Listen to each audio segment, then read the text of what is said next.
Vamos a seguir con nuestra serie en el libro de Santiago.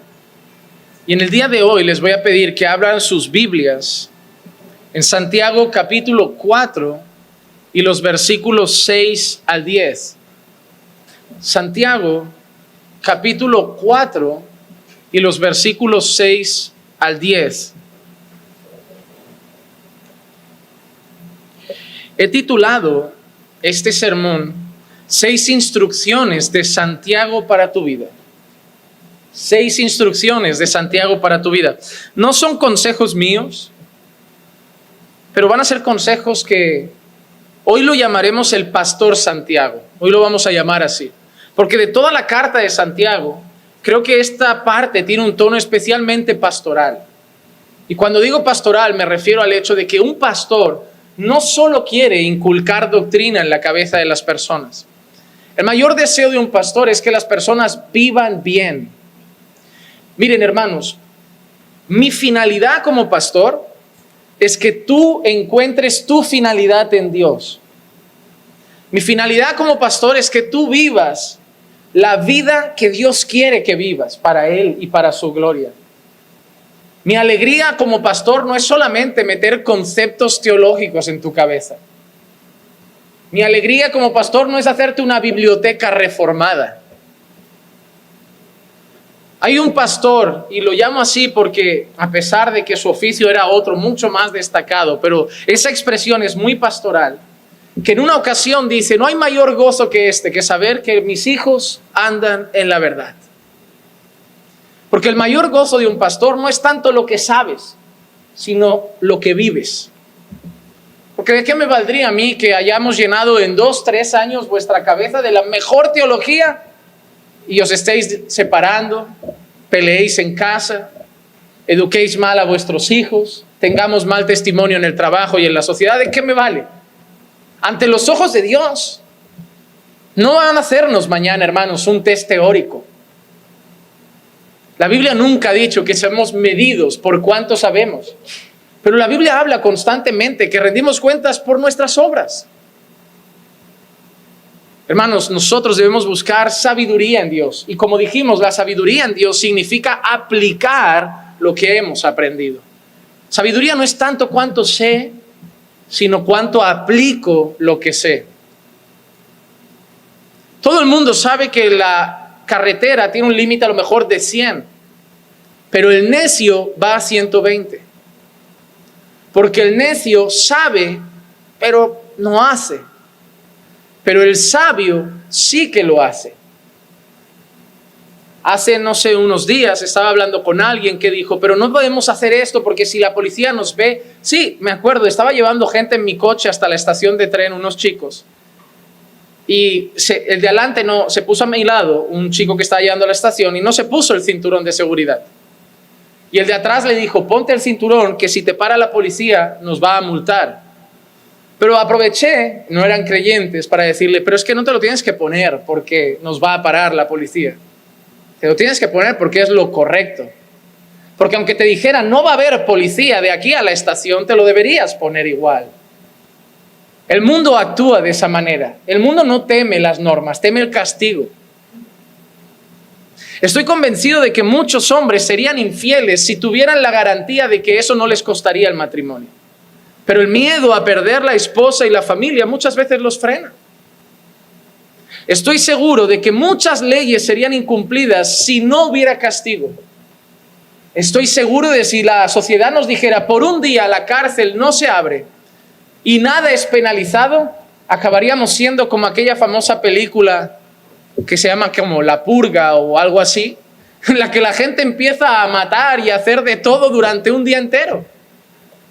Porque el ser humano no teme las normas, teme el castigo.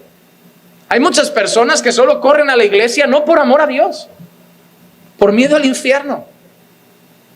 Y te digo una cosa: si estás aquí solo por miedo al infierno, el infierno es tu destino. Porque el creyente no es creyente por miedo al infierno. El creyente es creyente por amor al Señor. Es el amor lo que cubre multitud de pecados, no el miedo. Y además, la Escritura nos enseña que el perfecto amor echa fuera todo temor. Yo no tengo miedo de Dios. Tengo un temor reverente, pero no le tengo miedo. Es mi Padre, es mi Señor, es mi Salvador. Yo lo amo con todo mi corazón. Hermanos, mi mayor deseo como pastor es que todo lo que vayamos aprendiendo en cada martes, cada jueves, cada domingo, afecte sus vidas. Afecte sus vidas. Y yo sé que mucho de mi trabajo pastoral es más allá del púlpito. Es analizar si lo que se está enseñando afecta a sus vidas y si no, meterme en sus vidas para intentar hacer que afecte. Pero al final debo reconocer mis limitaciones. Que como pastor reconozco que es lo que más me cuesta. Reconocer mis limitaciones.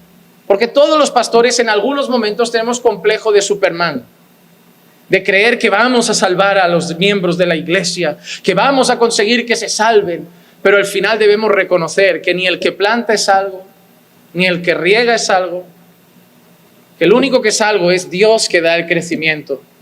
Y al final tengo que entender que yo planto, Marco riega, o viceversa, pero que el fruto lo da el Señor. Por eso mi oración en este día es que lo que hoy predico, el Señor haga que dé fruto en tu vida. Yo no puedo hacerlo. Yo puedo intentar hacer las palabras más bonitas para convencerte, como algún coach de estos que aparecen en internet, que te enganchan con buenos argumentos. Pero al final, lo que el hombre te convence, mañana otro hombre te desconvence. Pero cuando es Dios el que trae el convencimiento, es como las mujeres que están estudiando lo de modestia cristiana. Ciclicia, las hermanas, los libros os dan buenos argumentos, os acabarán convenciendo intelectualmente de que hay que cambiar ciertas ropas. Pero mañana si viene otro creyente, entre comillas, con otra manera de ver la vida y te dice, no, porque el Señor no ve eso, ve el corazón, y te convence con otros argumentos, te vuelves a calzar tus shorts, vuelves a ir con tu escote y con tu ropa pegada. Por eso lo que más deseo yo en esos ayunos de mujeres no es que las hermanas y los libros traigan buenos argumentos, sino que Dios traiga convicción. Porque cuando Dios traiga convicción, mirarás a un lado y dirás, mira, hoy Iglesia no está para supervisar mi ropa. Mirarás a otro lado y dirás, hoy el pastor no está para supervisar mi ropa. Pero Dios te habrá convencido. Y entonces tu ropa no la definirá lo que tu iglesia te ha enseñado. Lo definirá lo que Dios, a través de su palabra y por la obra de su Santo Espíritu, ha convencido en tu corazón. Y eso a los pastores nos cuesta porque el mayor deseo del hombre es controlar todo. Y el ministerio es una cosa en la que te enseñan a que tú no controlas nada. Nada. Y todo depende de Dios. Pero yo sé algo, hermanos, que si hoy aplicas todo lo que vamos a aprender, tu vida va a ir extremadamente bien. Especialmente tu vida espiritual. Así que vamos a leer Santiago, capítulo 4, versículos 6 al 10. Y dice así. Pero Él da mayor gracia, por eso dice, Dios resiste a los soberbios, pero da gracia a los humildes. Por tanto, someteos a Dios, resistid pues al diablo y huirá de vosotros. Acercaos a Dios y Él se acercará a vosotros. Limpiad vuestras manos, pecadores, y vosotros de doble ánimo purificad vuestros corazones. Afligíos, lamentad y llorad, que vuestra risa se torne en llanto y vuestro gozo en tristeza. Humillaos en la presencia del Señor y Él os exaltará. Hermanos, la semana pasada estuvimos viendo un tema que catalogamos como adulterio espiritual. Estuvimos hablando en un mensaje súper severo y con una advertencia muy contundente, donde Santiago nos decía con mucha claridad que aquel que osara tontear con el mundo se constituiría enemigo de Dios. Santiago era claro. Santiago no veía grises en la historia. Santiago no era una persona como los de hoy, que dicen que todo es relativo, todo depende de cómo se mire. Es como esa imagen, a veces me hizo mucha gracia, porque esa imagen ha circulado mucho por internet, que es una persona viendo desde un lado un 6 y la otra persona desde el otro lado ve un 9. Y la gente lo usa para decir, ¿ves? Todo depende desde el lado en que se mire. Unos ven un 6 y otros ven un 9. Pero a lo que alguien muy sabio dijo, no, o es un 6 o es un 9. Eso lo sabe la persona que lo dibujó en el suelo. La persona que lo dibujó en el suelo dibujó un 6 o dibujó un 9. Solo que uno de los dos lo está viendo al revés. Pero no es las dos cosas. Esa es la realidad, hermanos. No es todo relativo como nos quieren hacer creer. Hoy vivimos en un mundo que para echar el cristianismo fuera, lo que dice es que no hay verdades absolutas. Porque ¿qué es lo que sostiene el cristianismo? Sino una fe fundada en una verdad absoluta que es la palabra de Dios. Y la palabra de Dios no tiene relativos. La palabra de Dios no dice depende, quizá, a lo mejor. La palabra de Dios tiene dos extremos siempre. O de Dios o del diablo. O creyente o impío. O salvo o no salvo. O vivo o muerto. O luz o tinieblas. Eso es lo que la Biblia nos enseña. Y Santiago con la misma contundencia dijo, o amigo de Dios o amigo del mundo. Pero de los dos no se puede ser amigo, porque no se puede servir a dos señores. No se puede. Y a la que tú oses ir a ese mundo para hacer amistad con él, automáticamente Dios te ve como su enemigo. Lo dice la Escritura, no lo digo yo. No soy un predicador radical y fanático. Simplemente me limito a explicar lo que la Biblia enseña. Y eso lo pone en la Escritura. Porque Dios, que dijo que es celoso del Espíritu que ha hecho morar en nosotros, Dios no va a tolerar que nosotros lo compartamos con falsos dioses. ¿Qué cosa sería tan absurda de que el único Dios verdadero aceptara de buenas que estas criaturas lo cambiaran por falsos dioses e ídolos?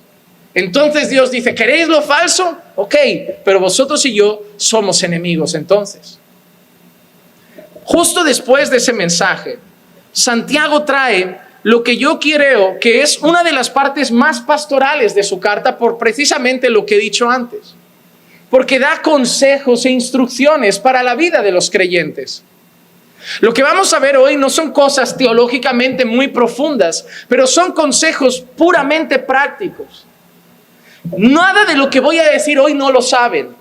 Estoy convencido de que todo lo que yo voy a decir hoy dice, no, ya sé que tengo que hacer esto, ya sé que tengo que hacer esto, ya sé que tengo que hacer esto. Pero la realidad no es si sabes lo que hay que hacer. La realidad que quiero que te preguntes mientras tratamos el tema de hoy es si lo estás haciendo. Porque todos nosotros sabemos cómo es el matrimonio perfecto, ¿verdad? Un ejemplo, ¿cómo es el matrimonio perfecto? Maridos, amad a vuestras mujeres como Cristo amó a la iglesia, que se dio a sí mismo por ella para santificarlas por el lavamiento del agua de la palabra. Nosotros sabemos eso, ¿verdad? ¿Cómo es el matrimonio perfecto? Mujeres, estad sujetas a vuestros maridos en todo como al Señor. Respetad a vuestros maridos. ¿Cómo es esa familia perfecta? En la que el marido hace su parte, la mujer hace su parte. Los padres, instruid a los hijos en el temor del Señor. Instruid a los hijos en la ley del Señor. Y no los provoquéis a ira. ¿Y cómo responderían los hijos? Honrad a vuestros padres, porque eso es agradable al Señor. Es el primer mandamiento con promesa. ¿Cómo es la familia perfecta? En la que los padres hacen lo suyo, los hijos hacen lo suyo, mamá hace lo suyo, la esposa hace lo suyo y el esposo hace lo suyo. ¿Qué pasaría en esa casa si hacemos eso? ¿Qué pasaría en esa casa si hacemos eso? ¿Creen que iban a discutir? ¿Creen que iban a pelear? ¿Creen que iban a buscar consejería pastoral? Ahora déjenme hacer otra pregunta. ¿Todo lo que yo he dicho, 4 detalles, ya los conocen? ¿O es nuevo para ustedes? El problema no es lo que sabemos. El problema es lo que vivimos. Yo soy la peor persona para dar consejería bíblica. Yo lo creo, de verdad. Soy malísimo, creo. Porque nadie sale contento cuando doy consejería. Absolutamente nadie. Nunca he visto una sonrisa. Porque cuando a mí me vienen matrimonios a decir esto pasa, pasa esto, yo es que no sé si es que soy muy práctico, pero digo, ¿tú estás amando a tu esposa como Cristo amó a la iglesia? No. ¿Tú estás haciendo esto con tu esposo? No. Ya se acabó la consejería. El problema es vuestro. Ya. No, pero claro, lo que tú quieres es que yo me haga de un equipo. Y que me pase a tu lado y diga, tú tienes la culpa, tu mujer está así porque tú no haces lo tuyo. Pero tu marido espera que yo me pase a su equipo y diga, tu marido no es un buen esposo porque tú no te sujetas. Pero es que Dios no me ha puesto aquí para hacerme de uno de vuestros equipos. El Señor me ha puesto aquí para deciros que no deberíais tener dos equipos, que deberíais ser un equipo. Y que la culpa es de los dos, porque probablemente ninguno está haciendo plenamente bien su labor bíblica. Así que si alguno estaba pensando en la sala algún día ir a hablar conmigo de matrimonio por algo que le pase en casa, se lo piensa hoy antes de ir, porque ya sabe por dónde va a ir la charla. No, a ver, si lo necesitan, vayan, hermanos, vayan. Pero probablemente este sea el consejo. Porque es que a veces siento que la gente va al despacho en busca de palabras fuera de la Biblia. No, hermano, yo soy pastor, no soy terapeuta. Mi deber es conducir a las palabras, a las personas en la palabra del Señor. Y es lo que Santiago va a hacer hoy. Nos va a conducir en la palabra, en cosas que probablemente ya sabemos, pero yo creo que a lo mejor algunas no las aplicamos. Y concretamente yo quiero hablar de 6 consejos. Así que a los que os gusta apuntar, hoy apuntáis los 6, lo vais a imprimir en casa en grande, a todo color, lo vais a poner en la mesita de noche y cada día cuando os despertéis vais a ver esos 6 consejos y los vais a vivir cada día. Vamos al primer consejo que nos da Santiago. El primer consejo que nos da Santiago es tan sencillo como esto: someteos a Dios. Someteos a Dios. Versículo 6 dice así: pero Él da mayor gracia. Por eso dice, Dios resiste a los soberbios, pero da gracia a los humildes. Por tanto, versículo 7, por tanto, someteos a Dios. La primera cosa que nos está enseñando aquí, antes de llegar al consejo, es la manera como Dios ve a 2 grupos de personas. Lo primero que nos enseña Santiago es cómo Dios ve al soberbio y cómo Dios ve al humilde. Y eso es muy parecido a lo que leemos en Proverbios 3:34. Ciertamente, Él se burla de los burladores, pero da gracia a los afligidos. Hermano, el orgullo es un pecado grave. Déjame repetir esto. El orgullo es un pecado grave. Porque el otro día tuve una charla con un hermano que me definía así tan tranquilo: todos somos orgullosos. Y le dije, pues tenemos un serio problema. Tenemos un serio problema. El problema es si empezamos a ver el orgullo como algo normal. Porque si yo te dijera, todos vemos pornografía, tú dirías, ¿pero qué iglesia es esta? Si yo te dijera, todos somos adúlteros y engañamos a nuestras mujeres, me dirías, pero estos no son creyentes. Si te dijera, todos nos drogamos y nos emborrachamos los sábados por la noche, me dirías, esto no es una iglesia del Señor. Pero decimos, todos somos orgullosos. Ah, no pasa nada. Hermano, me preocupa cuando hay ciertos pecados que los catalogamos como tolerables. Y sobre todo, cuando Satanás ha hecho un trabajo tan espléndido para darnos a entender que el orgullo es uno de esos, cuando Dios dice con claridad que resiste a los soberbios. ¿Cómo podemos aceptar como normal una cosa que Dios dice que aborrece? No, hermano. No podemos aceptar el orgullo en nuestra vida, porque el orgullo es uno de los mayores obstáculos en nuestra comunión con Dios y en nuestra comunión con el prójimo. El orgulloso no cree que depende de Dios. El orgulloso con su boca te dirá que Dios es su proveedor, pero él no ora y él se esfuerza por la provisión porque en el fondo cree que depende de él y no de Dios. El orgulloso te dirá que Dios es su todo y es lo más importante, pero apenas se relaciona con Dios porque en el fondo confía en Él, en su capacidad y en sus méritos. El orgulloso nunca pide perdón. El orgulloso siempre que peca lo justifica. Le dices, oye, ¿por qué le has hecho esto a tu marido? Porque él me ha hecho esto. ¿Por qué le has hecho esto a tu mujer? Porque ella me ha hecho esto. El orgulloso, él siempre es el punto de partida. El orgulloso se considera el centro. No necesita el apoyo de nadie. No necesita el consejo de un pastor. no necesita pedir perdón por sus errores, porque si él se equivoca es porque alguien le empujó a ser así. O su padre, o su madre, o su mujer, o sus hijos, o el jefe, o el trabajo, la sociedad, pero siempre encontrará algo para decir, yo no me equivoco, a mí me obligan a hacerlo. El orgullo es un gran obstáculo en nuestra relación con Dios y con el prójimo.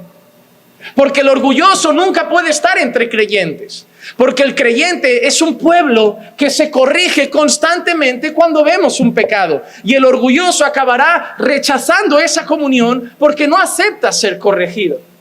Acabará diciendo, esta iglesia es dura. Hablan demasiado de pecado. Son muy religiosos. Y te dirá, me voy a otra. Y cuando ves a la que se va, te das cuenta siempre que es una iglesia donde el pecado no se toca y donde nadie se mete en tu vida. Todos aquellos que no aman ser pastoreados son personas orgullosas. Porque en el fondo no quieren que nadie cruce el límite de su corazón. No quieren que nadie se meta en sus asuntos, en su matrimonio, en su vida, porque Él es su propio dueño. No, hermano, no tratemos el orgullo como si fuera algo simple o ligero. El orgullo puede romper matrimonios. El orgullo rompe amistades. El orgullo te hace irte de una buena iglesia dando un portazo y en el fondo saber que es buena. Pero por orgullo tampoco volverás.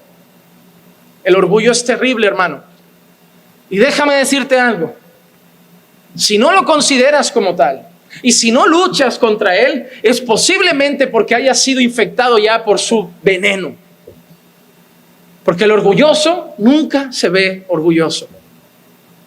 El orgulloso nunca se ve orgulloso.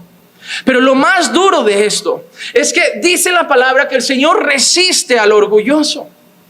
Resiste al orgulloso. Y hay otras palabras en la Biblia que apuntan al orgulloso, como por ejemplo, altivo, soberbio, jactancioso, pedante, presuntuoso, pretencioso, engreído. A lo largo de la Biblia hay muchas palabras que hablan de la misma persona, orgullosa, soberbia, y personas a las que Dios resiste. ¿Y por qué Dios resiste al orgulloso? Porque no hay nada más patético que una criatura débil y pecaminosa creyendo que es autosuficiente. No hay nada más patético que una criatura débil y pecadora creyendo que puede con todo. Por eso Dios resiste al soberbio, porque el soberbio, el orgulloso, ni siquiera expresa con realidad su necesidad de Dios, pero Él da gracia al humilde, porque el humilde es esa criatura débil y pecadora que reconoce la necesidad que tiene de Dios hasta para una bocanada de aire.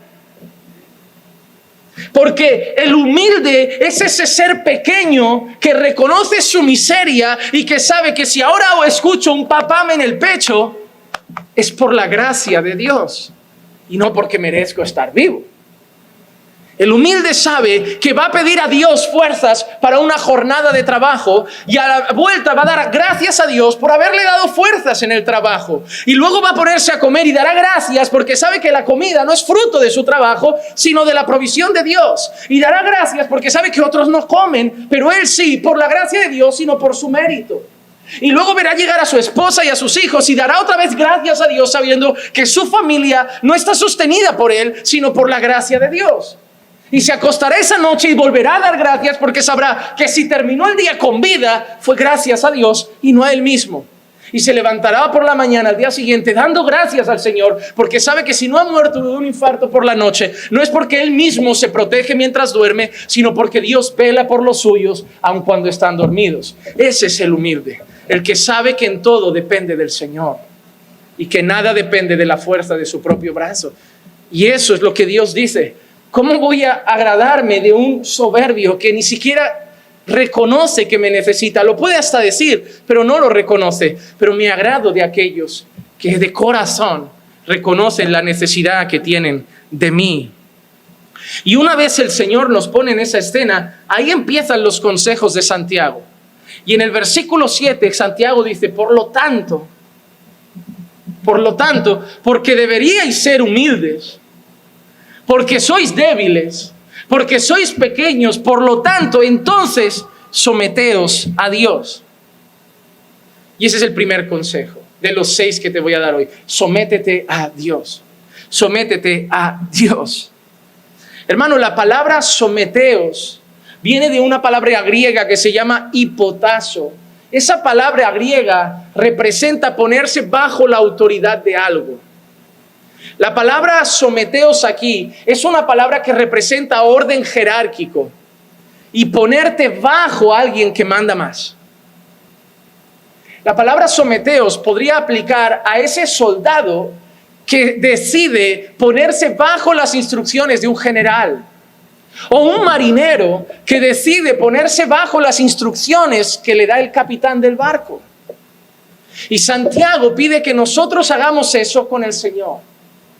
Poneos debajo del señorío de Dios. Poneos bajo el gobierno de Dios. Someteos a Él. Poned vuestra vida ahí debajo de Él. Poned vuestra vida a sus pies. Someteos a su voluntad. Someteos a sus deseos. Someteos a sus decisiones.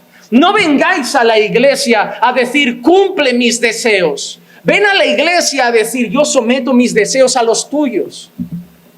No vengáis a la iglesia a decir, haz mi voluntad. Venid a la iglesia a decir, hágase la tuya y no la mía. Someteos a Dios. La palabra someterse aparece en la Biblia reflejada de varias maneras. Voy a dar algunos ejemplos. Romanos 8:7, Pablo dice así: por cuanto los designios de la carne son enemistad contra Dios, porque no se sujetan a la ley de Dios, ni tampoco pueden. En este texto lo que Pablo dice es que los designios de la carne, las personas carnales, las personas impías, las que han nacido de nuevo, mira que dice, no se pueden sujetar a la ley de Dios, no se pueden someter a la ley de Dios. El impío no puede ponerse debajo de la ley de Dios. Para él es imposible obedecer la ley de Dios. Él no puede por su propia voluntad ponerse bajo la ley de Dios y obedecerla. No puede. No puede, porque su naturaleza es contra la ley de Dios, contra la voluntad del Señor. La naturaleza caída del hombre no puede rendirse en obediencia a la voluntad de Dios. Mira, por ejemplo, lo que dice en Romanos 10:3, hablando de sus compatriotas judíos. Porque ignorando la justicia de Dios y procurando establecer la suya propia, no se han sujetado a la justicia de Dios. En ese texto, Pablo está hablando de los judíos, los que tradicionalmente eran conocidos como judíos en aquel momento, sus compatriotas, los que habían sido sus vecinos, los que habrían sido sus amigos en el pasado. Y Pablo habla de ellos y primero empieza diciendo que ellos tienen celo de Dios, que ellos tienen celo de la palabra, pero no lo tienen bien, no han visto el evangelio y por lo tanto no tienen un celo adecuado. Y una de las cosas que dice Pablo es que ellos, en vez de sujetarse a la justicia de Dios, en vez de someterse a la justicia de Dios, ¿cuál es esa justicia? La justicia que es por la fe en Cristo. Ellos han querido hacer su propia justicia. Los judíos, en vez de aceptar y someterse a la justicia de Dios, que es por la fe en Cristo, ellos han dicho, no, nosotros nos hacemos la nuestra. Yo me voy a salvar por mis méritos. Yo voy a obedecer la ley tan bien que seré justo ante los ojos de Dios. Pero la Biblia nos dice que no hay ninguno justo, pero ellos siguen intentando hacerlo todo por sus propios méritos. Y por último, el último ejemplo de esta instrucción, Efesios 1:22, y en este caso mirando a Cristo, dice, y sometió todas las cosas bajo sus pies, y lo dio por cabeza sobre todas las cosas a la iglesia. Este pasaje es una de las exaltaciones más grandes que Pablo hace en la carta a los Efesios de Cristo. Y en esa exaltación, Pablo dice de manera majestuosa que Dios ha puesto todo bajo los pies de Cristo, que ha sometido todas las cosas bajo sus pies. La imagen que tenemos que tener es como si Cristo estuviera levantado y el universo entero estuviera ahí debajo de él. Así como yo estoy pisando esta madera, es como si eso fuera el universo y Cristo estuviera ahí y todo bajo sus pies. Él en el lugar más alto, más glorioso, más sublime y todo sometido a Él, mostrando así su poder, su autoridad, su gobierno y que Él tiene toda potestad en el cielo, en la tierra y debajo de la tierra. Entonces, lo que Santiago nos dice es: someteos a Dios, poneos bajo el Señor. Pero hermano, Santiago no quiere que digamos como muchos dicen: Dios es mi Señor, Jesús es mi Señor. Porque, hermanos, lo que Santiago ha estado tratando en toda la carta es la diferencia de los que dicen a los que hacen. Santiago no quiere que digas: Jesús es mi Señor. Santiago quiere que vivas eso. Santiago quiere que sometas tu voluntad a la voluntad de Dios. Santiago quiere que sometas tus deseos a los deseos de Dios. Santiago quiere que todo lo que tú quieras, anheles y desees esté sujeto a una sola pregunta: ¿qué prefiere Dios? Que si tú quieres ir a la izquierda y Dios dice a la derecha, ni dudes, irás a la derecha. No vas a estar orando un mes para ver si Dios cambia de opinión. Si Dios dice derecha, es derecha. Si Dios te dice vete del país, te vas. Y si Dios te dice quédate a vivir aquí, te quedas. Pero yo planifiqué venir 5 años, comprar, pero yo te quiero aquí. Aquí me has conocido. Aquí has crecido en la fe. Aquí estás caminando bien conmigo. ¿Para qué te quieres largar allí? Yo te quiero aquí. Yo no sé lo que Dios tiene para vuestras vidas, pero lo que Santiago nos pide es que nos sometamos a sus deseos. Santiago no quiere solamente que digamos Jesús es mi Señor, quiere que vivamos el señorío de Cristo. Quiere que cuando la gente mire nuestras vidas sepa que hay alguien que manda. El Santiago lo que quiere es que nunca digamos nosotros: yo soy el dueño de mi propia vida, nadie se mete. No, Cristo es mi Señor. ¿Por qué congregas?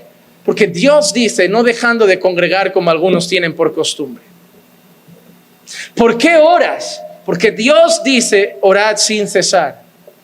¿Por qué lees la Biblia tanto? Porque la Biblia nos dice, Dios dice que escudriñemos las Escrituras porque en ella nos parece que tenemos la vida eterna. ¿Por qué perdonas lo que te ha hecho tu marido? Porque la Biblia dice que perdonemos hasta 70 veces 7. Y sobre todo que perdonemos como Cristo nos ha perdonado a nosotros. ¿Por qué evangelizas en tu tiempo libre? Porque la Biblia dice: predicad el evangelio a toda criatura. ¿Por qué esto? Porque el Señor dice. ¿Por qué aquello? Porque el Señor dice. ¿Por qué en tu casa eres una mujer así que le gusta someterse a su marido? Porque el Señor dice que debo hacerlo. ¿Y tú por qué eres un marido que parece más así, tan cuidadoso, tan delicado, tan dado a su familia? ¿Por qué no te vienes con nosotros más a salvar? Porque Dios dice que ame a mi esposa como Cristo amó a la iglesia. Pero ¿tú qué decides en tu vida? Absolutamente nada. La única decisión que tomo es que hago lo que Dios decida. Ya está. Y vas a vivir toda tu vida así, siempre que pueda. Porque cada vez que me da por decidir a mí, no me va nada bien. No me va nada bien. Porque he comprobado con mi propia vida que las instrucciones de Dios no son una cárcel, son un muro de contención. Y que cada vez que me he saltado una de sus instrucciones, me he dado un tropezón de boca contra el suelo que me ha costado muchas lágrimas y dolor. Y que Dios es tan bueno, que nos ha dado tan buenos mandamientos, para que cuando los vivamos bien, la vida nos vaya bien. Y lo que Santiago quiere es que sometamos nuestra vida al Señor. Vamos al segundo consejo. Así como el primer consejo, ya es ahora.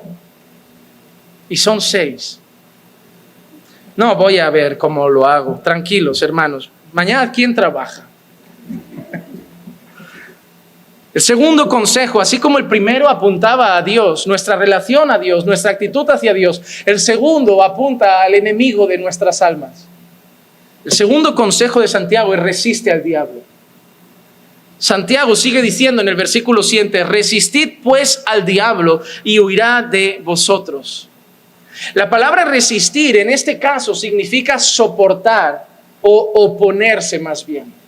Cuando nosotros leemos la palabra resistir en este pasaje, a veces la malinterpretan mal. Porque a veces la gente tiene la imagen de que el diablo viene a atacarnos y resistir significa encogernos de brazos, meter la cabeza entre las piernas y esperar ahí mientras nos da collejas.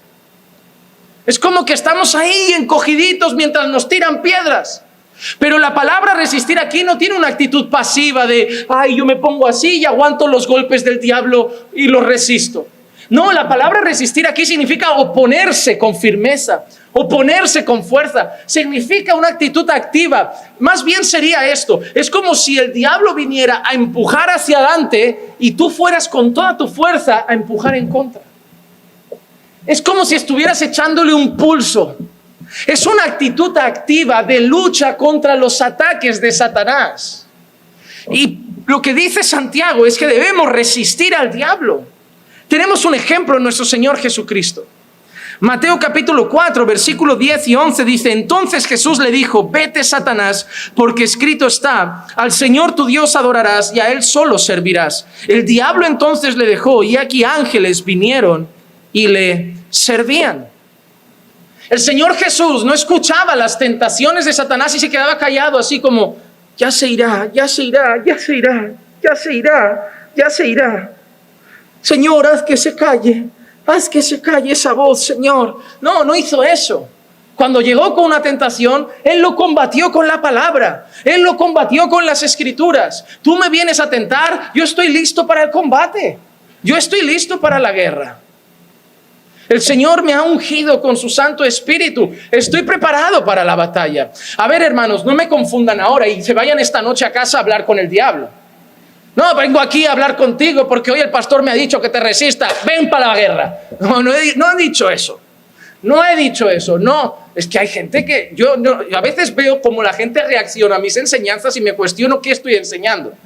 Porque no quiero decir que se pongan a hablar con el diablo.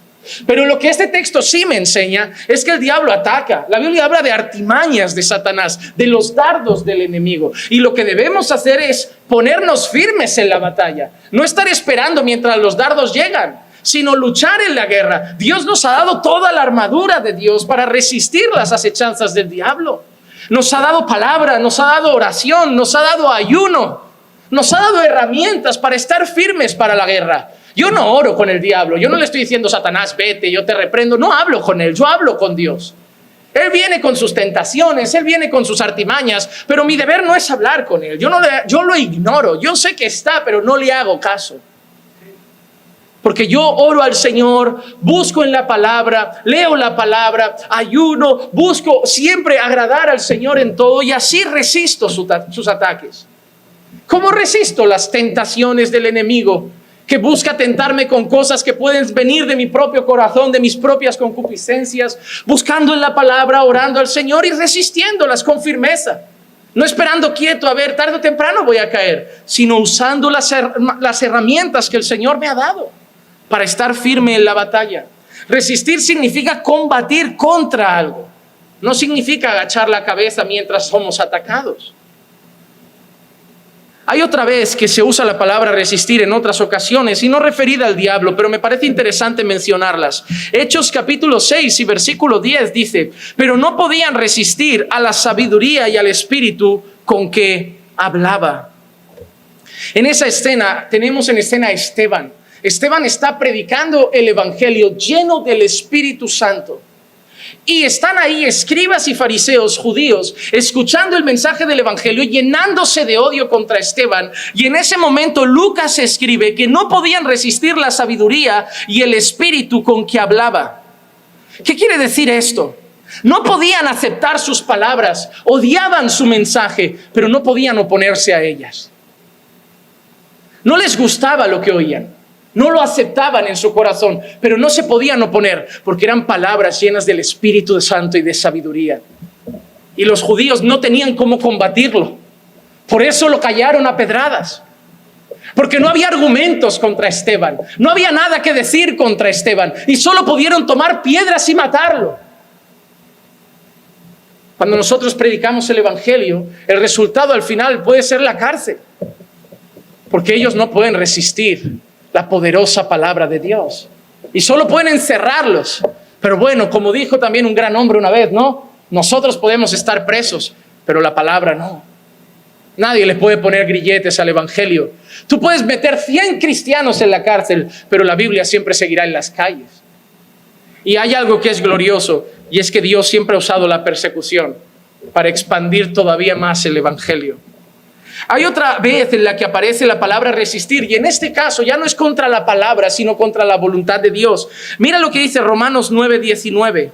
Me dirás entonces, ¿por qué pues todavía reprocha a Dios? Porque ¿quién resiste su voluntad? ¿Quién resiste su voluntad? En este caso, Pablo hace una pregunta que tiene una respuesta ya implícita. ¿Quién resiste la voluntad de Dios?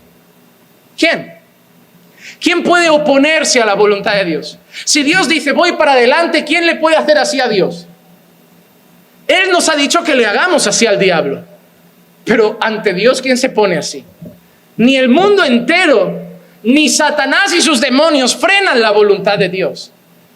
O sea, lo que está diciendo Pablo en ese versículo es que si Dios determina hacer algo, nadie lo puede impedir. Y eso es glorioso. Porque ¿sabes por qué yo soy salvo? Porque Dios quiso. Y ni siquiera mi carne lo pudo impedir. ¿Sabes cuál es la esperanza de tus seres queridos? Que si Dios quiere salvarlos, ni siquiera su pecado, su carne y nada lo podrá impedir. Por eso yo todavía tengo esperanza con mi mamá, con mi papá, con mi hermana. Porque yo sé que si Dios quiere hacerlo, Él lo hará. Porque no hay corazón duro que Dios no pueda quebrantar si no quiere. El rey más engreído que pueda haber existido en el mundo, Nabucodonosor, acabó reconociendo que Dios es el Señor. Dios lo puso a comer como una bestia, como un animal. Lo hizo rebajarse hasta lo sumo, hasta que Él mismo reconociera, no, Él es el Señor, yo no soy el Señor. Yo no soy el Señor, Él es el Señor. El Señor puede hacerlo y nada resiste su voluntad. Así que en este segundo consejo, lo que Santiago nos está diciendo es que no debemos doblegarnos ni bajar los brazos ante las obras que astutamente Satanás pueda utilizar para lastimarnos en nuestra vida espiritual. Debemos estar, hermanos, velando constantemente. Debemos estar siempre firmes, revestidos de toda la armadura de Dios para poder resistir los ataques del enemigo. Pero en este consejo de Santiago hay una promesa. Resistid al diablo y huirá de vosotros. Creo firmemente, por lo que entiendo de las Escrituras, que Santiago no se refiere a una huida definitiva. No es en plan, ahora Satanás viene a perturbarte y si resistes nunca más volverá. Creo firmemente que se refiere a una huida temporal. Y creo que es así. Creo que es así, que a veces es como que el enemigo se propone usar artimañas para hacernos tropezar en la fe, debilitarnos en la fe, hacernos pecar contra el Señor, hacernos caer, llevar una vida espiritual miserable.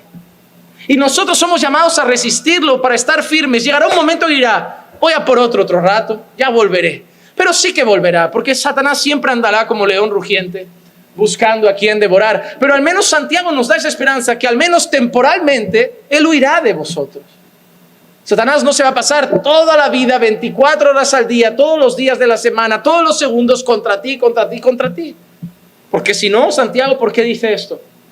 Él dice, resístelo y huirá de vosotros. ¿Qué hacemos cuando vuelva? Resistir de nuevo. Resistir de nuevo. Ese es el consejo. Vamos al tercer consejo de Santiago. El versículo 8 nos da el tercer consejo y es el siguiente: acercaos a Dios. Acercaos a Dios. El primero, ¿cuál era? Someteos a Dios. El segundo, resistir al diablo. El tercero, acercaos a Dios. Versículo 8 dice, acercaos a Dios y Él se acercará a vosotros. Pero ahí quiero matizar algo. La palabra acercaos aquí significa acercarse con una actitud de adoración. Porque realmente, si te paras a analizar algo, yo quiero que llegues a la conclusión que yo he llegado. Hermano, ¿Dios es omnipresente, sí o no? ¿Qué significa omnipresente? Está en todas partes. Eso significa que siempre va a estar cerca. ¿Sí o no? Dios siempre va a estar cerca porque Dios está en todas partes. En un sentido de la palabra, ¿Dios está aquí ahora? Sí. Siempre está cerca. Entonces, ¿a qué se refiere esto? Se refiere a acercarse a Dios con una actitud de adoración, porque Dios está en todas partes, pero Dios no se relaciona con todos. Y eso sí que hay que matizarlo. Dios está en todas partes, pero Dios no se relaciona con todos. Yo recuerdo cuando conocí al Señor, en la iglesia que conocí al Señor, a mí a veces escuché a mi pastor decir cosas como esta: Dios no entra en las discotecas. Es como advertir a los jóvenes: no vayáis a las discotecas porque Dios allí no está. Te digo una cosa, ¿tú sabes por qué más gente no muere en las discotecas? ¿Tú sabes por qué más gente no muere de sobredosis en las discotecas? Ya mueren algunos, pero yo he visto lo que pasa en esos antros. He visto lo que pasa en los bares que yo iba de rock y estos ambientes. Hermano, drogas. Al bar que yo iba siempre, cuando quedaba con mis amigos, solo estaba en uso el baño de las mujeres, porque el baño de los hombres todos sabíamos que se usaba para drogarse. Eso era constante. De vez en cuando había una sobredosis, pero eso era constante. Al bar que iba con mis amigos, las copas eran de medio litro. De medio litro, no había vasitos pequeños. De medio litro, y te tomabas 3 o 4 cada noche. Y eran combinaciones raras que hacían. Combinaciones extrañas de vodka con whisky, todo eso y medio litro, y te tomabas 2 o 3. Habían hasta concursos de quién había uno que se llamaba copón, que eran 15 litros, y el concurso era ver quién se lo bebía más rápido. Si tú le metes 15 litros de alcohol mezclado con lo que sea a una persona en cuestión de minutos para ganar un premio, esa persona puede acabar muerta en el hospital o vete a saber tú dónde. Más allá de las niñas que enfrentaban el que si se despistaban les cayera una pastilla en la copa y acabaran acostándose con 4. Y no pudieran justificar una violación porque no había abuso, porque en el fondo las drogaban de manera que ellas se cedían. ¿Tú sabes por qué no pasan más cosas de las que pueden pasar? Te garantizo que es porque hay un poco de gracia de Dios cuidando a esas personas. Hermano, yo estoy convencido que aun cuando estaba en el mundo, Dios me cuidaba para este tiempo. Y yo no estaba con Dios, pero Dios estaba en todas partes. Yo he visto gente que ha salido de unos apuros siendo incrédulos, que me atrevo a decir, Dios te ha librado de la muerte. Y no son sus hijos. Pero Dios es tan bueno que a veces hasta cuida a los impíos. A veces lo hace. Por eso Dios está en todas partes, pero Dios no se relaciona con todos. Ningún impío llama a Dios Padre. Ningún impío habla con Dios como quien habla con un amigo. Ningún impío tiene las bendiciones de Dios en Cristo sobre sus vidas. Puede ser que Dios en su soberana voluntad a veces lo cuide en alguna área, pero no significa que están siendo bendecidos por Dios como nosotros en Cristo. Y que yo salgo hoy de aquí, si estoy angustiado, puedo ir al trono de la gracia y hablar con mi Padre. Cuando Santiago dice acercaos a Dios, lo dice en una actitud de adoración. Venid a Dios con un corazón de adorador. Eso es lo que Santiago está diciendo. Y hay algo que cabe destacar, y es que eso solo es posible a través de Cristo. Esta indicación no vale para un incrédulo, porque el incrédulo nunca se puede acercar en adoración al Señor. El incrédulo, para acercarse en adoración al Señor, primero se tiene que acercar en arrepentimiento y fe, para luego en Cristo poder tener acceso al trono de la gracia. Hebreos 7:19 dice, pues la ley nada hizo perfecto y se introduce una mejor esperanza mediante la cual nos acercamos a Dios. Esa esperanza que no pudo hacerlo la ley es el nuevo pacto en Cristo, mediante el cual, sellado por su preciosa sangre, nosotros tenemos acceso libre y con confianza ante el trono de la gracia. Entonces lo que Santiago está diciendo es que vayamos a Dios, aprovechemos ese regalo que se nos ha dado y vayamos a Dios en adoración, pero en una actitud sincera. Porque a lo largo de la historia Dios ha mostrado cómo han habido muchas personas que se han acercado con un culto, pero solo de labios. Isaías 29:13 dice, dijo entonces el Señor, por cuanto este pueblo se me acerca con sus palabras y me honra con sus labios, pero aleja de mí su corazón y su veneración hacia mí es solo una tradición aprendida de memoria. Mira lo que dice, la veneración del pueblo hacia él es solo una tradición aprendida de memoria. Miren, yo tuve la oportunidad de hablar con un católico que le pregunté, ¿por qué rezas el Ave María? ¿Por qué rezas esto? ¿Por qué haces esto? La respuesta, no tengo ni idea. No sabía por qué lo hacía, pero lo hacía por una tradición aprendida de memoria. Había aprendido de chiquitito esos rezos y solo los repetía. Vivía una religión de costumbres, vivía una religión de tradiciones, pero una religión que ni siquiera comprendía. Le pregunté, oye, ¿cómo es la salvación para vosotros los católicos? ¿Es solo a través de Cristo? ¿Hay que hacer obras? No tenía ni idea de nada, pero afirmaba decir esto. Soy católico y me moriré católico. Digo, no estoy entendiendo nada. Te estoy preguntando qué es un católico. ¿No lo sabes y me sigues diciendo que te morirás católico? No sabes ni cómo te vas a morir. Porque muchos solo practican esa fe por costumbre. Lo que está pasando aquí es que hay gente que se acerca a Dios simplemente en un culto tradicional de costumbre, pero no de corazón. Estoy convencido plenamente que hay personas que vienen al culto evangélico los domingos igual que los católicos a misa. Estoy seguro. Estoy seguro que hay muchos que vienen el domingo a la iglesia por cumplir con un rito religioso, pero su corazón no está en Dios. Estoy seguro.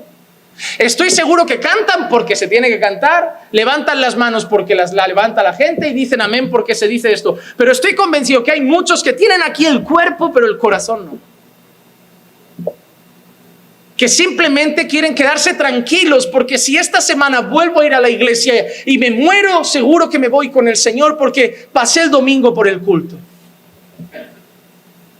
Estoy convencido que hay gente que vive así su fe, que simplemente ficha con la religión. ¿Sabes los trabajadores que fichan al entrar y al salir? Que hay gente que le dice al Señor, he fichado este domingo, estamos bien, tú y yo, buena relación. Ahí no leo la Biblia en la semana, no oro en la semana, paso de Dios en la semana, pero el domingo, cariño, hay que ir a la iglesia, pero si ni buscamos a Dios, no, pero el domingo hay que ir porque se ve mal esto si no vamos. Es porque tu corazón te dice que te vas al infierno, que el domingo no vas a la iglesia y te vas al... Hermano, no importa si le ofreces un culto así al Señor. El Señor no quiere que le des una alabanza solo de labios. El Señor quiere que te entregues en una adoración sincera. Hermano, espero que todos disfruten del culto el domingo, porque si no, no vale la pena estar aquí. Hermano, para mí el domingo es un día de fiesta. Yo no vengo a la iglesia porque hay que venir, soy cristiano. Yo no sé para qué me convertí en esto. Mi mujer se podía haber hecho, no sé, budista o yo qué sé. Al menos estaríamos siempre buscando la paz, meditando, yéndonos a la India, a China, con gente calvita y con túnicas frescas. No, hermano. Es un día de celebración. Hermano, yo deseo que llegue el día de culto. Yo deseo que llegue el momento de reunirme con mis hermanos. Yo deseo que llegue el día de cantar a mi Señor. Deseo el día de que me hablen de su palabra. Deseo que llegue el momento de agradecerle por la salvación. Yo lo disfruto. Amo cantarle, amo orarle, amo escuchar su palabra, amo predicar su palabra, amo estar con mis hermanos. Y la mayor alegría para mí es que la eternidad va a ser un culto constante. Porque si no te gusta ir al culto, ¿qué va a pasar en la eternidad? Ahí no va a haber Xbox. Ahí no vas a echar partiditas al Pro. ¿Qué va a pasar si te aburre la iglesia cuando pases la eternidad con la iglesia? Es muy extraño. Por eso Santiago nos pide acercaos a Dios en adoración, porque Él es digno. Él es digno. Cuarto consejo de Santiago.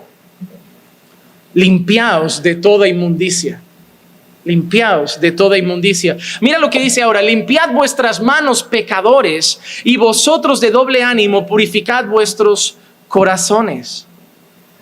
Santiago menciona dos cosas: manos y corazón. Limpiad vuestras manos y purificad vuestros corazones. Pero hermano, no quiero que entiendas que lo que Santiago está diciendo es solo que te laves las manos y cuides tu corazón. Porque es una manera como Santiago se está refiriendo a la vida de santidad del creyente.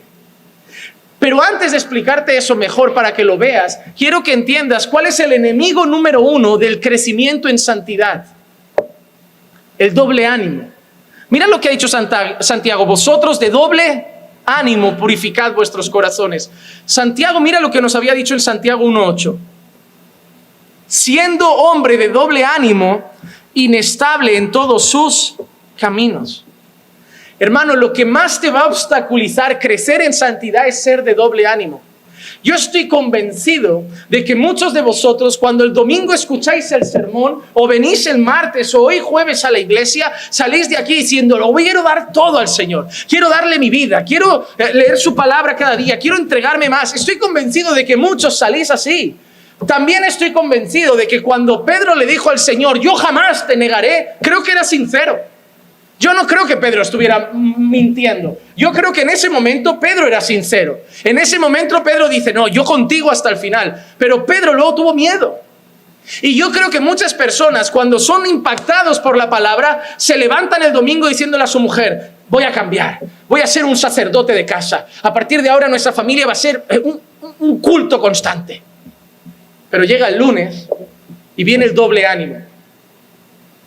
Llega el lunes y llega del trabajo cansado, el jefe le tiró un poco, le pellizcó, el compañero pasó algo y ya llega, no quiero orar, estoy enfadado, y ese día ya no hace nada.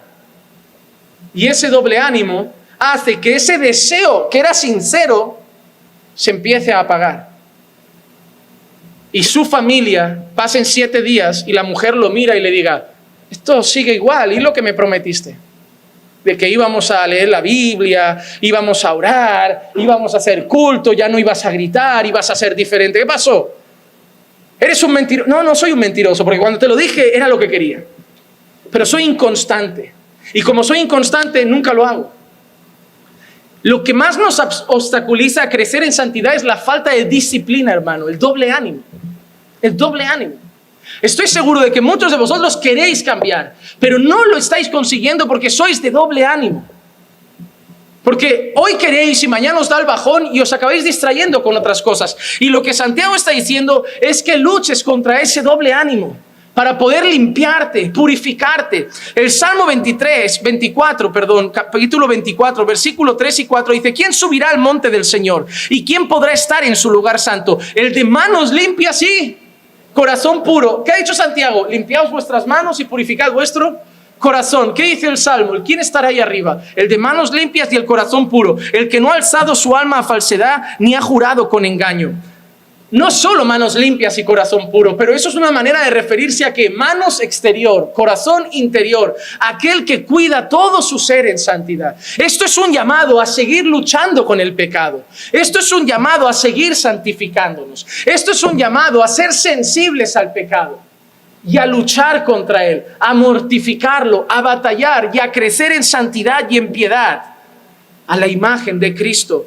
Mire cómo le importa a Dios la santidad. Números 31, versículo 23 dice, todo lo que resiste el fuego pasaréis por el fuego y será limpio, pero será purificado con el agua para la impureza. Mas todo lo que no resiste el fuego lo pasaréis por agua. En esa escena no se ve muy claro y parece que no tiene sentido, pero era un momento en el que tenían que entrar cosas al campamento, cosas que traían de fuera. Y antes de meterlas en el campamento, Dios pone un límite y da una instrucción. Primero, antes de meter cosas aquí de fuera, hay que limpiarlas. Las vestiduras de los sacerdotes tenían que ser impecables. Habían rituales de purificación constantemente para presentarse ante Dios. Porque Dios era como si dijera, si alguien viene ante el santo, solo puede ser de una manera, limpio. ¿Has visto alguna vez a musulmanes antes de rezar? Los musulmanes no se ponen a rezar sin más. Tienen una costumbre, la conocen.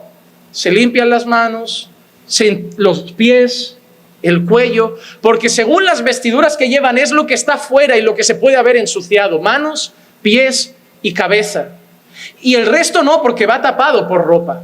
Entonces ellos creen que antes de rezar, conforme a sus tradiciones, deben limpiarse, porque su Dios está limpio. Hoy los creyentes estamos perdiendo esa imagen de Dios. Y déjame recordarte algo, hermano. La salvación es por gracia, pero Dios sigue siendo santo. El texto de seguir la paz con todos y la santidad sin la cual nadie verá al Señor, ese texto no está en el Antiguo Testamento. Está en un libro que estamos estudiando los martes. Ese texto está en Hebreos. ¿Saben qué quiere decir? La salvación es gratuita, pero Dios sigue queriendo que su pueblo sea santo. Y la gracia que te salva te va a santificar. te va a transformar. Pero hermano, sin santidad nadie verá al Señor. Esto no quiere decir que solo los perfectos entrarán en el reino de los cielos, o solo los que no cometen un pecado entrarán en el reino de los cielos. Pero el corazón del creyente lucha con el pecado, batalla con el pecado y crece en santidad. Tú no puedes seguir siendo la misma persona hoy que hace 10 años si conociste al Señor hace 10 años. Tú tienes que ser hoy más como Cristo. Así que en cuarto lugar, limpiaos de vuestra inmundicia. Santificaos. Luchad por crecer en piedad. Me quedan 2. Creo que llego. Número 5. Y esta me encanta. Porque esta hoy nadie la aceptaría. Quebrantaos ante Dios. Quebrantaos ante Dios. Mira lo que dice el versículo 9. Y esto, como te he dicho, es el corazón más pastoral de Santiago. Mira lo que Santiago quiere. Afligíos, lamentad, llorad, que vuestra risa se torne en llanto y vuestro gozo en tristeza. ¡Qué gran deseo de un pastor para sus ovejas! Pastor, mira, fulano está triste. Yo quiero que llore. Yo quiero que se quebrante. Yo quiero que se lamente. Yo quiero que su gozo se vuelva en tristeza. ¿Te imaginas? Eso va conmigo, ¿eh? A mí me pegan esas palabras. Si tú no entiendes a Santiago, esto es muy raro. Santiago, ¿quién va a querer que alguien pase de la alegría a la tristeza si siempre le decimos a las personas que Dios va a transformar su lamento en gozo? ¿Cómo le vamos a decir ahora que del gozo pasen al lamento? Santiago, se te ha ido. En ese momento has dejado de estar inspirado por el Espíritu Santo y has puesto tus propias palabras. No es así. No es así. Porque no es la primera vez. Y yo sé que esto es raro en un mundo hedonista como el nuestro, en un mundo que solo busca el placer. Hermano, ¿sabes qué?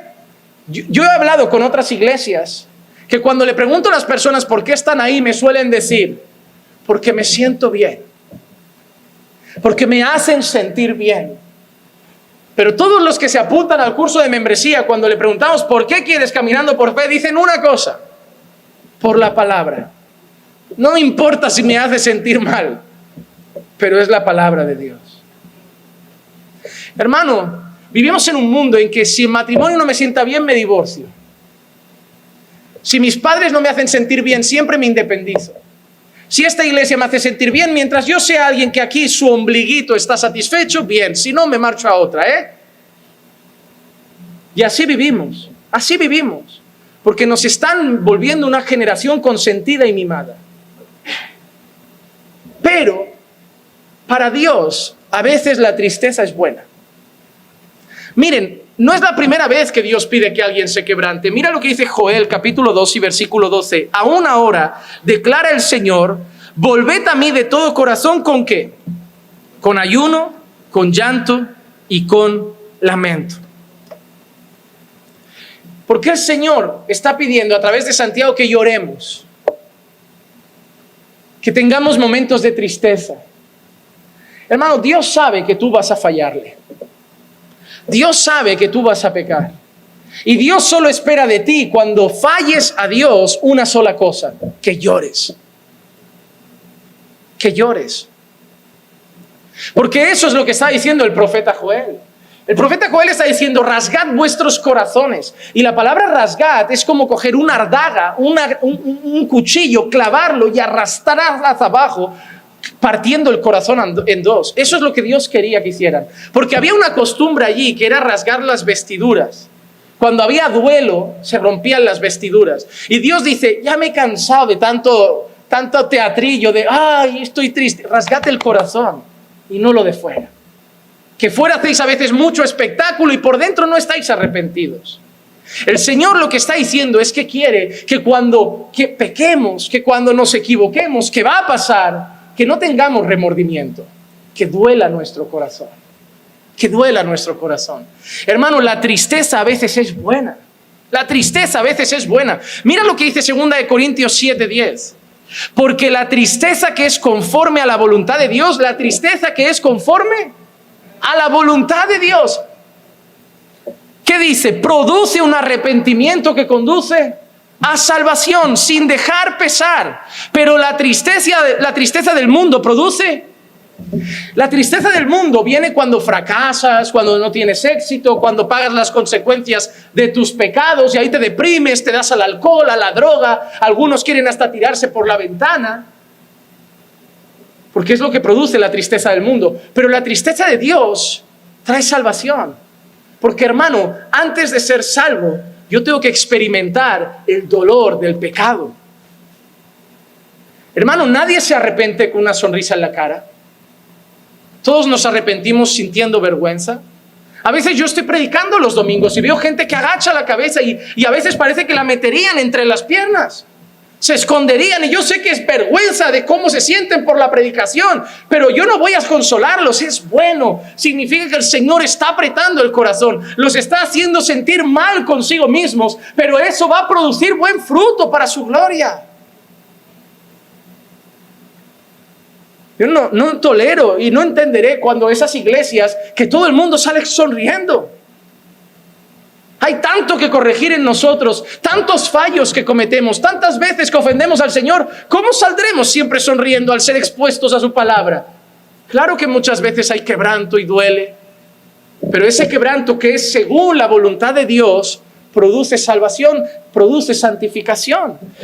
Hermano, nosotros lo que está queriendo Santiago es que seamos sensibles al pecado. Hermano, no veáis el pecado como cualquier cosa. Pablo a los Corintios también en su primera carta les metió una bronca muy grande porque hubo un gran pecado y ¿saben qué hicieron? Miraron a otro lado. Primera de Corintios 5:2. Y os habéis vuelto arrogantes en lugar de haberos entristecido. ¿Qué quería Pablo que hubieran hecho con el pecado? ¿Qué quería Pablo que hubieran sentido con ese pecado? Pablo quería que cuando la iglesia se enterara que había pasado eso, lloraran. ¿Cómo puede ser que entre nosotros, pueblo de Dios, un hermano se haya acostado con la mujer de su padre? La iglesia, Pablo esperaba, eso os tenía que haber dolido. Sois el pueblo de Dios, habéis ofendido a Dios. Dios es santo, su pueblo también. ¿Cómo? Y dice que os habéis vuelto arrogantes. No os habéis entristecido para el que de entre vosotros ha cometido esta acción fuera expulsado. Pablo dice, deberíais haberlo echado. Por eso deberíais haberlo echado. Y habéis mirado a otro lado. Déjame decirte una cosa, hermano. Habrá momentos en la vida con la iglesia que no estarán los pastores, los líderes, los responsables. Y estaréis solo vosotros, grupitos de hermanos, las chicas jóvenes, los chicos de evangelismo, un grupo en un cumpleaños. Y a lo mejor allí alguien murmura contra un hermano, se queja contra los pastores. Déjame decirte algo, hermano. Si miras a otro lado, Pablo te escribiría la misma carta a ti. Porque si eres de los que luego va y le dice a otro, qué feo estuvo lo que hizo fulano. Pastor, mire, no quiero decirle quién fue, pero alguien dijo esto. ¿Tú qué hiciste? No, bueno, es que no quería que se enfadara. ¿Y yo qué puedo hacer? Le digo que me lo has contado. No, pastor, vea la manera de decírselo, pero sin que si no se enfada. Yo no puedo decirle que Dios me ha revelado que... Eso lo hacen en algunas iglesias. Dios me ha mostrado que hay alguien aquí que en el cumpleaños habló mal de la iglesia. Pero yo no puedo mentir. Entonces me han metido en un problema. Porque no puedo corregir al hermano porque tú no quieres quedar mal con él. Sé que el hermano está hablando mal de nosotros y no podemos hacer nada. Y yo tengo encima que actuar con el hermano como si nada, porque si no el hermano va a sospechar y va a hablar todavía más de nosotros. El que tú no hayas corregido al hermano ha metido a la iglesia en un problema. Hermano, si tú estás y hay un pecado, recuerda Mateo 18. Si tu hermano peca, ve y repréndelo. No es si tu hermano peca y ve, cuéntaselo a la esposa del pastor. Ve y díselo tú, porque en teoría la iglesia la amamos todos. Y yo no sé cuánto amas tú la iglesia, pero yo amo esta iglesia. Amo esta iglesia. Hermano, en mi cabeza no está el día de mañana irme a otra. A lo mejor vosotros sois así y decís, hoy estoy 3 años en una, 4 en otra, 2 en otra. Hermano, si yo me muero aquí, me muero. Si Dios no tiene otro plan para mi vida, Clicia y yo no nos vamos a otro lugar. Yo amo este lugar. Aquí quiero ver que los jóvenes crecen, que los niños se hacen mayores, gente va muriendo en el Señor. Aquí quiero ver nuevos pastores. Yo lo quiero ver aquí. Yo quiero pasar 15, 20, 30 años aquí. Y voy a cuidar este sitio. Y si tú amas la iglesia, deberías actuar así.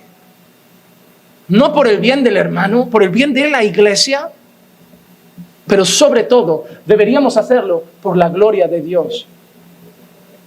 Porque más de lo que amamos la iglesia, debemos amar a Dios. Y Dios es santo. Y si nos reunimos diciendo que somos hermanos, actuemos como creyentes. Y si uno murmura, digamos, hermano, esto no es de Dios. Llama al pastor, háblalo con él, pero él no está aquí, esto no es de Dios. Si algo te parece mal, díselo al pastor, cuéntaselo. A lo mejor si él te lo explica, te hace entender por qué lo hacen de esa manera, pero háblalo con él. No creo que sea de Dios quejarse ante los demás.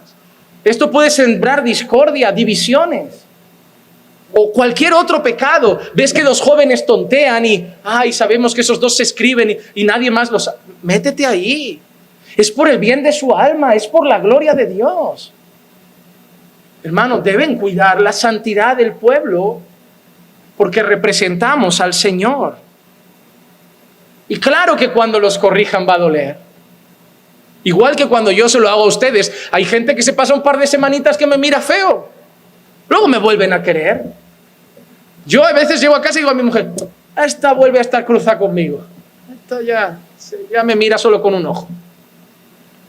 Soy pastor, soy como lo más parecido a un padre que hay por aquí. No estoy hablando de esto de paternidad espiritual, pero es lo más parecido, como cuando tu hijo se va 2 semanas contigo porque lo has castigado. A mí me pasa con vosotros. Pero hermano, a lo que vamos, la tristeza es buena. Solo déjame decirte algo. Pedro cambió de vida después de unas lágrimas amargas. Lucas 22:62, y saliendo fuera lloró amargamente. Hermano, regálame solo 5 minutos. Yo sé que hoy se me fue mucho la cabeza, pero 5 minutos vale la pena. 6º punto, y ya nos vamos. Humíllate ante el Señor. Humíllate ante el Señor. Versículo 10, humillaos en la presencia del Señor y Él os exaltará.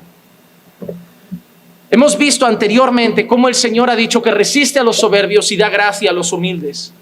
Por eso el último pedido de Santiago, y apuntando a esa primera frase que ha dicho, es que para hacer todo lo que nos ha pedido, primero debemos humillarnos ante el Señor. ¿Recuerdan esos 2 hombres que subieron a orar al mismo tiempo? Lucas 18:14, os digo que este descendió a su casa justificado, pero aquel no, porque todo el que se ensalza será humillado, pero el que se humilla será ensalzado. Entonces, hermano, esos hombres subieron. Uno decía, gracias que no soy como este publicano, cobrador de impuestos. Yo ayuno, yo doy mis diezmos. Hermano, no hay nada más patético que alguien que crea que merece algo de Dios porque hace las cosas. Hay gente que viene a un pastor y le dice, pastor, oro, ayuno, leo la Biblia y Dios no me da trabajo. Digo, sí que oras, ayunas, lees la Biblia para que Dios te dé cosas. Tú no has entendido el Evangelio. Tú debes orar, leer la Biblia y ayunar, porque Dios ya te ha dado lo mejor que podía darte. Te ha dado a su Hijo Jesucristo. Lo otro es secundario. Si quiere darlo, ya lo dará. Y si no, gloria al Señor. Si hace falta, mandará un cuervo para que comamos hoy. Porque no he visto un justo desamparado ni su descendencia que mendigue pan. Pero Él no tiene la obligación de darnos nada. No pienses tú que porque ayunas más una semana, oras más una semana y lees más la Biblia, Dios debe darte más. Deberíamos orar más, leer más, porque Dios ya nos dio todo. Todo. Pero hasta que Cristo no sea suficiente para ti, hasta que Cristo no sea todo lo que necesitas, vas a seguir buscando más cosas para sentirte satisfecho. Por eso lo último que Santiago nos pide es humíllate ante el Señor. Reconoce que eres pequeño y ve ante la presencia del Todopoderoso humildemente. Así que solo quiero terminar recordando los 6 puntos. Número 1, someteos al señorío de Cristo, entregando nuestra voluntad y deseos a Él. Número 2, resistir con firmeza los ataques del enemigo, revestidos de toda la armadura de Dios. Número 3, acercarnos a Dios, no con un culto superficial y apático, sino con una actitud sincera y de plena adoración. 4, limpiarnos de toda nuestra inmundicia, luchando cada día por mortificar el pecado y crecer en santidad. 5, ser sensibles ante el pecado, sintiendo profundo dolor y tristeza en las ocasiones en que ofendamos al Señor. Y 6, buscar ser humildes siempre, batallar con el orgullo y la altivez y postrarnos humillados ante el Señor. Estoy convencido de que si hacemos estas 6 cosas, nos irá muy bien en la vida y especialmente en nuestra relación con Dios. Vamos a orar y desde ya perdón por estos minutos extras de hoy. Padre, te damos gracias por tu palabra. Gracias, Señor, por haber hablado en nuestras vidas a través de la Escritura, habernos puesto la palabra delante de nosotros, Señor. Gracias, Señor, por habernos hecho ver, Señor, la necesidad de someternos a ti, humillarnos ante ti, de limpiarnos de toda nuestra maldad, resistir al diablo. Te pido, Señor, que estas cosas que hemos hablado las podamos poner por obra, porque sé, Señor, que serán de provecho para nuestra vida. Ayúdanos a vivir tu palabra y no solo a oírla, Señor. Llévanos con bien a nuestras casas. Guarda el camino de vuelta de mis hermanos hasta sus hogares, Señor. Y danos una noche de paz y descanso, te lo pido, en el nombre de Jesús. Amén, amén y amén.